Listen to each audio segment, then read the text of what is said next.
আমি আরো ধন্যবাদ জানাই বিএনপিকে আমাকে মনোনয়ন না দেবার জন্যে।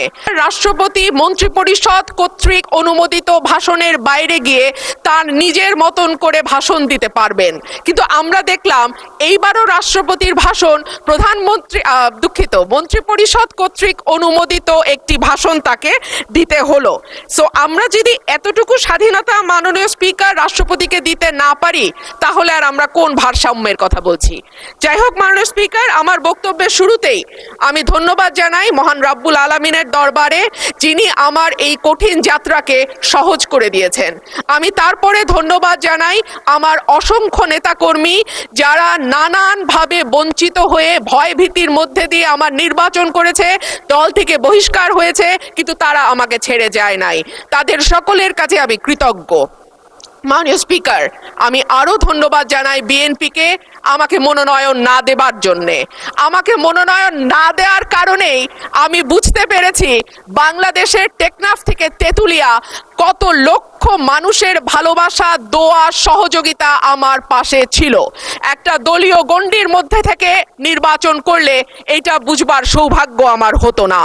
মাননীয় স্পিকার, আমি গভীর শ্রদ্ধার সঙ্গে স্মরণ করি দেশনেত্রী, তিনবারের সাবেক প্রধানমন্ত্রী বেগম খালেদা জিয়াকে, যিনি আমাকে স্নেহ দিয়ে রাজনীতিতে এনেছিলেন, এবং আমি বিশ্বাস করি তার অপূর্ণতা এই সংসদে কোনো দিন পূরণ হবে না। মাননীয় স্পিকার, হাজার মানুষের আত্মত্যাগ, তার ফসল হচ্ছে আজকের এই সংসদ। এই মানুষগুলো কারা, যাদের আত্মত্যাগের বিনিময়ে আমরা আজকে কেউ মন্ত্রী, কেউ এমপি, কেউ সরকারি দল, কেউ বিরোধী দল হয়ে এসে সংসদে বসেছি? মাননীয় স্পিকার, তাদের স্বপ্ন কি ছিল? তারা জানতো তাদের এই আত্মত্যাগের বিনিময়ে তারা কিন্তু কেউ মন্ত্রী হবে না, এমপিও হবে না। তারা ছিল সাধারণ মানুষ, একেবারে খেটে খাওয়া সাধারণ জনগণ বাংলাদেশের। তারা একটা স্বপ্ন দেখেছিল, একটা নতুন বাংলাদেশ তৈরির স্বপ্ন, একটা নতুন রাজনীতি নির্মাণের স্বপ্ন, একটা নতুন চিন্তার জন্ম দেওয়ার স্বপ্ন, এবং সর্বোপরি সকলের জন্য যেই ভীষণ রকম বৈষম্য আমরা দেখেছি গত কয়েক বছর, সেখান থেকে মুক্ত হয়ে সকলকে নিয়ে, সকলকে একসাথে করে একটা বাংলাদেশের স্বপ্ন।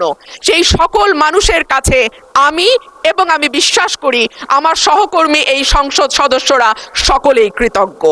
মাননীয় স্পিকার, শহীদদের যে প্রত্যাশা নিয়ে গণ অভ্যুত্থান, সেই প্রত্যাশা কিন্তু বায়বীয় বা অলীক কোনো বিষয় ছিল না।